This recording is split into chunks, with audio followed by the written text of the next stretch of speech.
Every leader has a moment, that quiet pause between I think I can, I'm not so sure. Welcome to Tutum Talk with me, Cara. Together, we'll explore what it means to lead with heart, to build confidence not from control, but from connection. Because your leadership isn't about perfection, it's about presence. And when you trust yourself, your team will too. Join me as we explore leadership in the everyday and beyond.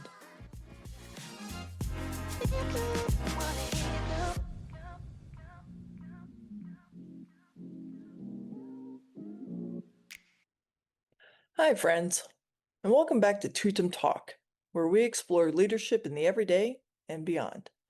The moments that shape us, stretch us, and sometimes keep us up at night. I'm your host, Cara, Gallup Certified Strengths Coach and founder of Tutum Leadership Coaching. And today's episode is one I know is going to land deeply for many of you, because it's an episode about something so many leaders do quietly, automatically, instinctually. Something that often sounds like, I'll just do it. It's easier if I handle it. I can't let this drop. They're already overwhelmed. I'll take this one. Today, we're talking about overfunctioning.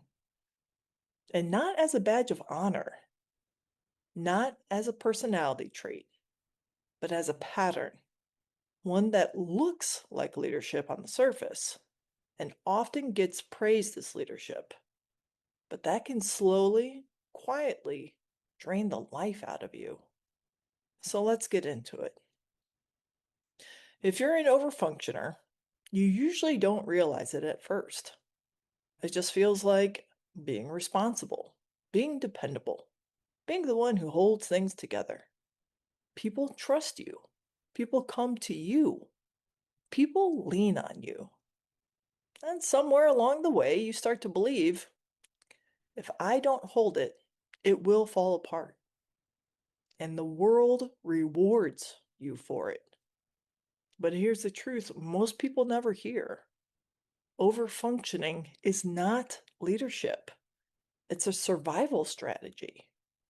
That's what happens when you've been conditioned through work, through family, through culture, to carry more than your share because someone has to, and because you can. But here's the quiet cost. When you overfunction, someone else almost always underfunctions. Not because they're lazy, and not because they don't care, but because you've made it unnecessary or almost impossible for them to step in. And that's not leadership. That's depletion dressed up as dedication. Let's talk about what's underneath this pattern. Overfunctioning often comes from fear, and it can sound like, if I don't do this, there will be consequences. It can also come from responsibility wiring, and that can sound like, it feels wrong to leave anything undone. Sometimes it also comes from old identities, and that could sound like, I'm the fixer, the doer, the reliable one. It can also come from learned roles, especially if you grew up around chaos and unpredictability. And it can also come from protectiveness, and that could sound like, I don't want anyone else to struggle. You might even hear echoes of childhood. Be the good one. Don't cause problems. Handle it. Be strong. Don't complain. Overfunctioning is rarely about the task. It's about identity, who you believe you have to be. But here's the thing that nobody says out loud. You don't have to earn your worth through effort. You don't have to hold everything to be valuable. Your leadership doesn't live in your overfunctioning. Your leadership lives in your presence. And let's name the cost gently, with honesty and compassion. Overfunctioning costs you your energy, your clarity, your creativity, your boundaries, your ability to trust your team, your ability to rest, your ability to delegate without guilt, and your ability to think strategically. It also costs your team because when you hold everything, they don't get to grow. They don't get to build confidence. They don't get to practice problem solving. They don't get to own outcomes. And here's the quietest cost of all. You forget who you are when you're not holding everything together. You forget what it's like to simply be, to trust, to let go, to breathe. You lose a piece of your humanity when everything becomes a responsibility. So, if overfunctioning has been your survival pattern, how do you shift it? Not by flipping a switch, not by dropping everything overnight, but by practicing small, brave moments of release. Here are a few.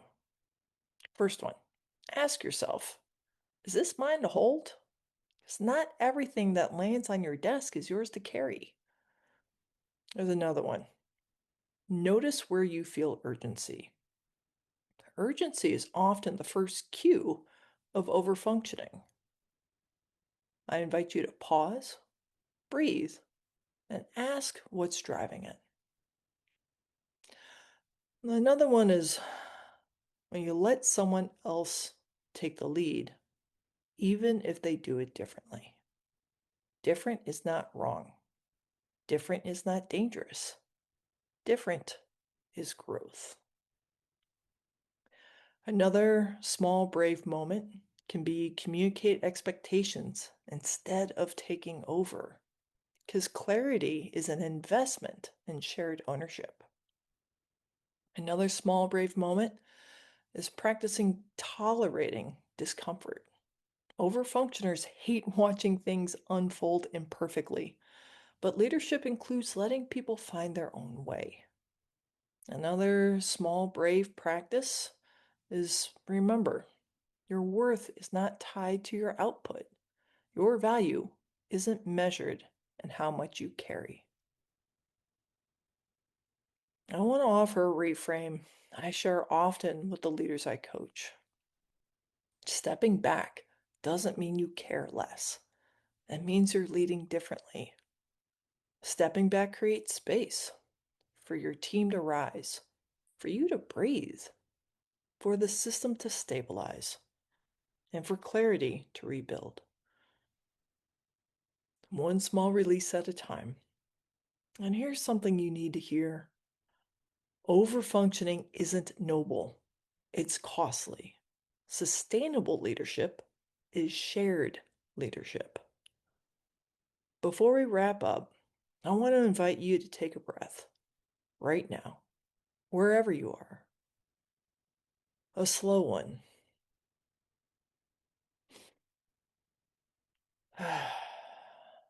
Well done. And ask yourself gently, where am I carrying more than is mine? Where am I holding everything because I'm afraid to let go? And what might shift in me and around me if I released even 10% of the weight? You don't have to leap, you just have to begin. Even if it's small, even if it's imperfect, even if it feels unfamiliar.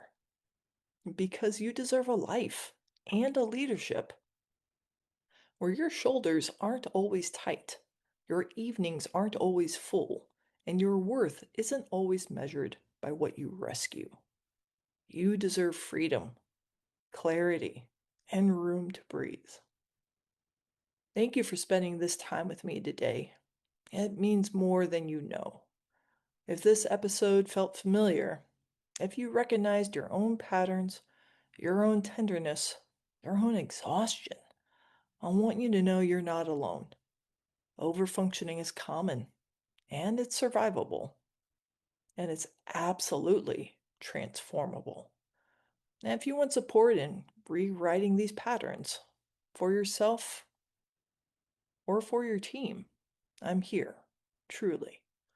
Click the Let's Connect button on the Tutum Leadership Coaching website and schedule time with me. You don't have to navigate this alone. Support is available. And for those of you who are celebrating Hanukkah up here coming up in the next couple of days, I wish you a happy Hanukkah. Until next time, take a deep breath, release what isn't yours, and remember, your leadership doesn't depend on carrying everything. Your presence is enough. I know you have a lot of options on how you carve out your day and spend your time, and I'm honored that you decided to spend some time here today at Tutum Talk. Remember that leadership, it isn't something that we master once. It's something we grow into, moment by moment. My hope is that today offered you a little more clarity, a little more courage, and a reminder that you're not leading alone. If this episode resonated with you, I'd love for you to share it with someone who might need it too. And remember, confidence doesn't come from having all the answers. It grows from connection, curiosity, and the courage to keep showing up. I'm Cara Nance, and this has been Tutum Talk, exploring leadership in the everyday and beyond.